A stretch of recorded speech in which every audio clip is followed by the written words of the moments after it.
Hey guys, it's Deb here from Deb's Greenhouse. I'm going to show you some plants that have looked good from spring all the way through summer and have just really wowed us with their color. First up is dragon wing begonias. New this year was white, so they have white, pink, and red. The red is a lighter red, but you can see the difference between the red and the pink and the white.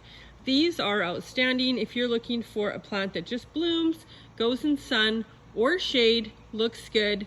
Definitely dragon wing begonias on your list. Next on our list are these beautiful Beacon Impatiens.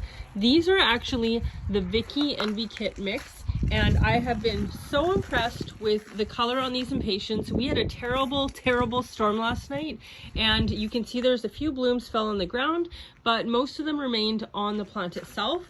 These are north facing on our veranda here at the greenhouse.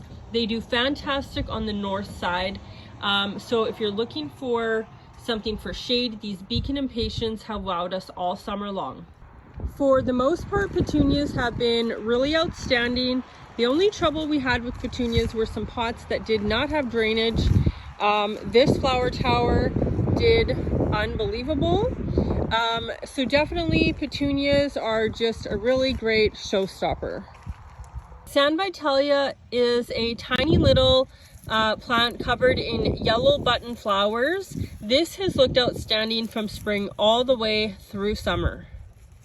Can go in hot full sun, doesn't get very big, so in a 12-inch planter you would want at least 4. Rudbeckia, this is an annual type of Rudbeckia, outstanding in these flower beds. After everything kind of needs deadheading and cleaning, the Rudbeckia still looks amazing. So another plant that wowed us all spring and summer is this beautiful Verbena. It's a non-typical Verbena. It's called the Buenos Aires Verbena, and this is a compact one from Proven Winners. There is a taller variety, looks fantastic in large flower beds. We put it in this pottery. We're very happy with how it turned out. There's a few planters of it here, and the color's stunning. The size, the shape.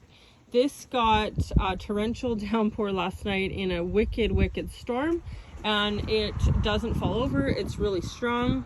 Very happy with that. Here's a quick look at our rainbow road. We used a white dianthus. Really happy with how that's held up all summer. Here the pink is a bubblegum petunia. Next to it we actually have a variety of purple petunias. There is a shockwave in here and a more purpley or blue type wave petunia. We used a blue lobelia that goes great in the sun and it looks really good. For the green we used a Coleus, and we had to trim it back a few times. It suffered during heavy rainstorms this spring.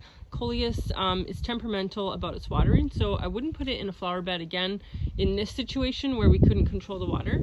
The marigolds have been in and out of flush all summer. They've always had color, but right now they could use the deadheading, but I'm still very happy with how this rainbow road looks.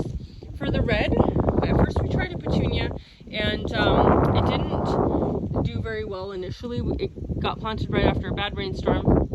Then we switched to this new Hula Red Begonia, and what's really interesting is the leaves and the flowers are red, so it looks really cool from afar, but I think we're going to fool around with the red in the future, and then we ended it with another white dianthus.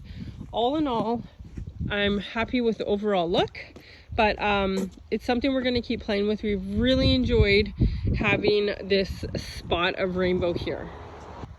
So another plant that has looked really good all summer is Coleus in a planter. I just showed you the Coleus in the ground that suffered a bit from getting overwatered during the rainstorm, but you can control the watering in a planter so much better. And this Coleus has just looked really perky and great all summer long.